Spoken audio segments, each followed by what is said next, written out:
মেয়েরা সবসময় বাস্তবতার কাছে অসহায়। পরিবার হয়তো তাদের ভাত দিয়ে পেট ভরায়, কিন্তু মাঝে মাঝে কথা দিয়ে কলিজা পোড়ায়। একটা মেয়ে কখনো তার পরিবারের কাছে অসহায়, কখনো তার স্বপ্নের কাছে, কখনো তার ইচ্ছের কাছে, আবার কখনো তার ভালোবাসার কাছে। একটা মেয়ে তার জীবনের প্রত্যেকটা সময় অন্যের জন্য বেঁচে থাকে। জন্মের পর বাবা মায়ের জন্য, বিয়ের পর স্বামীর জন্য, সন্তান হবার পর সন্তানের জন্য। তার জীবনে চাওয়া পাওয়া বলতে কিছুই নেই। আর যেটা থাকে সেটা হলো সবাইকে নিয়ে বেঁচে থাকার স্বপ্ন। মেয়েরা পারে না তার ইচ্ছে মতো চলতে, তার ছোট ছোট স্বপ্নগুলোকে পূরণ করতে। তারা পারে না কাউকে ভালোবেসে সুখে থাকতে। যদি বাবা মায়ের কথা মতো চলে তাহলে তাদের কাছে সে খুব ভালো মেয়ে, আর যদি অবাধ্য হয়ে চলে তাহলে সে খুব খারাপ।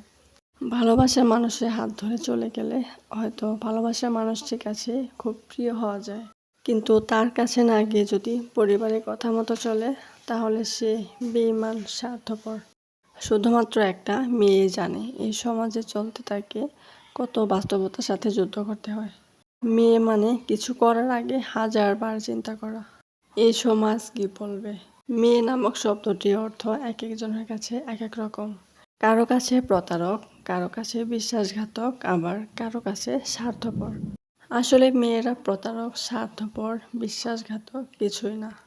মেয়েরা যদি প্রতারক হতো তাহলে কোনো সন্তানও এই পৃথিবীর মুখ দেখত না। মেয়েদের জীবন সত্যিই পুতুল খেলা। এই পুরুষতান্ত্রিক সমাজে তারা পায় না ছাড়া। ছোট থেকে হাতে ধরিয়ে দেওয়া হয় পুতুল, আর সেই ধরে নেওয়া পুতুলেই তার জীবনের সবচেয়ে বড় ভুল। জীবন পুতুলের মতোই হয়ে যায় জীবন। শাসনের গণ্ডি পেরোনো যায় না কখনোই। এই সমাজ যতই বলুক মেয়েরা স্বাধীন, আসলে তারা এখনো পুরুষতান্ত্রিক সমাজের অধীন। কখনো তারা পায় না ছাড়া। মেয়েদের জীবন শুধুই পুতুল খেলা। আপনি জানেন কি মেয়েদের জীবন এমন কেন? সবাই শুধু স্বাধীনতার কথা বলে, আসলে মেয়েরা কতটুকু স্বাধীন?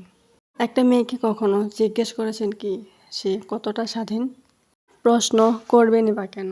আমাদের স্বাধীনতা শুধু বই খাতায়, আর বাস্তব জীবনে আর বিন্দুমাত্র ছোঁয়াও নেই।